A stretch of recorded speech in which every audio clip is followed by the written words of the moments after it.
साथियों नमस्कार। मेरी मौजूदगी इस वक्त जनपद फिरोजाबाद के टूला विधानसभा के गांव गढ़ी कल्याण में है और आज़ाद समाज पार्टी के तमाम कार्यकर्ता मौजूद हैं और हमारे साथ आज बात करने के लिए मौजूद हैं जेपी जाटव जी। बहुत ही संघर्षशील कार्यकर्ता हैं और धरातल पर जाकर तमाम समाज की समस्याओं को ये शासन और प्रशासन तक पहुंचाते हैं। जेपी जी, आपका बहुत बहुत स्वागत है। जी जी, बहुत बहुत आज धन्यवाद। कल्याणगढ़ी में आए हैं, क्या उद्देश्य है? हमारा उद्देश्य आज मैं बता दूं, नगीना के लोकप्रिय सांसद एडवोकेट चंद्रशेखर आज़ाद जी का आगमन 25 जनवरी 2026 दिन रविवार समय सुबह 10 बजे आगरा के जीआईसी ग्राउंड में हो रहा है। उन्हीं की रैली को सफल बनाने के लिए हम डोर टू डोर लोगों से मिल रहे हैं एवं वहां पहुंचने की ज़्यादा से ज़्यादा अपील कर रहे हैं लोगों से। और उनको सुनकर जो हमारे नेता आदरणीय चंद्रशेखर जी सड़क से लेकर सदन तक जिनसे हमें प्रेरणा मिलती है, वो लड़ाई लड़ते हैं दलितों, वंचितों, अछूतों, गरीबों, मुसलमानों, तमाम प्रकार के सताए हुए लोगों की उनकी रैली को सफल बनाने के लिए हम लोगों से अपील कर रहे हैं। अच्छा जेपी जी, मैंने सुना है आप 14 जिस वार्ड में खड़े हैं उस वार्ड से चुनाव लड़ना चाह रहे हैं, जिला पंचायत का। आपका क्या विजन है और क्या उद्देश्य है? देखिए, हम लोग भीम आर्मी आज़ाद समाज पार्टी के बैनर तले उनके समर्थन से चुनाव लड़ना चाहते हैं एवं जनता के जो प्रमुख मुद्दे हैं स्वास्थ्य, चिकित्सा, न्याय। आज हमने देखा है कि लोग आते हैं, लाखों रुपए देकर चले जाते हैं, वोट को कौड़ियों के भाई खरीद के चले जाते हैं, लेकिन जब जनता को ज़रूरत होती है, जब जनता पिटती है, जनता के साथ अत्याचार होता है, उत्पीड़न होता है, उनको न्याय की ज़रूरत होती है, तो प्रत्याशी का पता भी नहीं चलता कि वो है कहाँ।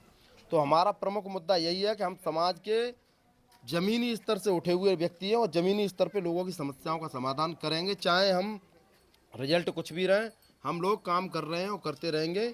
यही हमारा उद्देश्य है और इसी उद्देश्य को लेकर हम जनता के बीच में पहुंच रहे हैं और हमें समर्थन भी मिल रहा है।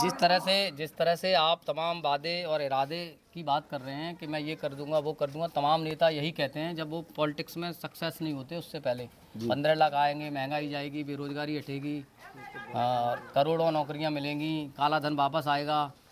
देखिए, मैं आपको बता दूं, हम लोग ज़मीनी व्यक्ति हैं और आप मेरी सोशल मीडिया पे देख लीजिए, मैं सर्वप्रथम जो पीड़ित लोग हैं उनकी आवाज़ को उठाता हूं। दूसरी बात, आप अन्य लोगों की सोशल मीडिया जाके देख लेना वो कहाँ काम कर रहे हैं।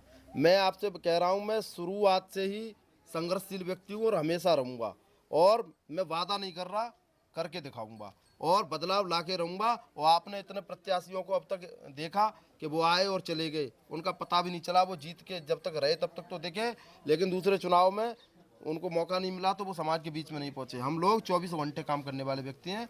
हम दूसरों की तरह या अन्य लोगों की तरह वादे नहीं करते, वादा करेंगे उसे निभाएंगे ज़रूर। वार्ड नंबर 14 में आप तमाम ग्रामीण क्षेत्रों में भ्रमण कर रहे हैं। आप एक ऐसी जेन्युइन समस्या बताइए कि आपको अगर पद मिल गया तो आप उस समस्या पर काम करेंगे और उसका निस्तारण कर पाएंगे। देखिए, मैं सबसे पहले बता दूं आपको, जेन्युइन समस्या व्यक्ति की क्या होती है। नाली, खरंजा, पानी, इनसे ज़्यादा व्यक्ति जूझ रहा है, तो हम सर्वप्रथम यही समस्या का समाधान करेंगे और हमें अगर मौका मिलता है तो हम इस समस्या पर कठोरता से काम करेंगे और इस समस्या का समाधान सबसे पहले किया जाएगा। एक लास्ट सवाल और है। बाबा साहब भीमराव अंबेडकर का प्रिय वाक्य है, मुझे अच्छा लगता है, शिक्षा शेरनी का दूध है। Education is the most powerful weapon which you can use to change the world. शिक्षा एक ऐसा हथियार है, आप दुनिया को बदलने की शक्ति पा सकते हैं। तमाम ग्रामीण क्षेत्रों में आज भी अशिक्षा है, लोग तमाम कुरीतियों से जूझ रहे हैं, तमाम तरह के प्रपंच से जूझ रहे हैं। इन पर आपका क्या विचार है? देखिए, मैं बता दूं आपको, बाबा साहब डॉक्टर अंबेडकर का जो मूल मंत्र है जो आपने बताया, ये हमारे जीवन को बदलने का जरिया है। अगर हम कामयाब होते हैं तो सर्वप्रथम ये सरकारी स्कूलों में जो लाखों की सैलरियां ले रहे हैं और अपने फेसबुक और ट्विटर और इंस्टाग्राम पे जो टीचर लगे रहते हैं उनके ऊपर अंकुश जरूर लगाएंगे और गांव-गांव जा कर के स्कूलों में भ्रमण करेंगे और अधिकारियों से मिलकर ऐसे अधिकारियों को सस्पेंड कराएंगे। दूसरी बात, अपने लोगों की शिक्षा की ओर अग्रसर कराने के लिए गांव-गांव कैंप भी लगवाएंगे और जो हमसे बन पड़ेगा, जो हमारी उसमें होगा, हम उससे आर्थिक सहयोग भी करेंगे लोगों का और शिक्षा की ओर अग्रसर जरूर करेंगे, क्योंकि शिक्षा जीवन को बदलती है और अनपढ़ व्यक्ति गधे के समान होता है और हमें अनपढ़ अपने समाज को बिल्कुल नहीं रखना। ये हमारा मुख्य उद्देश्य है। करप्शन को किस तरह से देखते हैं? करप्शन तो ऐसा है, आप कहीं भी चले जाइए, किसी भी विभाग में चले जाइए, गरीब व्यक्ति अगर एक साइन भी कराने जाता है तो प्रधान भी उनसे पैसे ले लेते हैं। ऐसी घटना मेरे सामने आई है कि एक लेटर पैड पर साइन करने के प्रधान पैसे ले लेते हैं। कहीं ब्लॉक में जाता है तो सेक्रेटरी के जो चमचे होते हैं वो पैसे ले लेते हैं। थाने चौकियों में जाता है तो क्या नाम है, पुलिस पैसे खाती है। तो करप्शन के विरुद्ध तो हम हमेशा से लड़ते आए हैं और जहाँ भी हम जाते हैं, जहाँ हम पहुँच जाते हैं, वहाँ रिश्वत की बात नहीं आती और ना ही लोगों से पैसे लिए जाते हैं।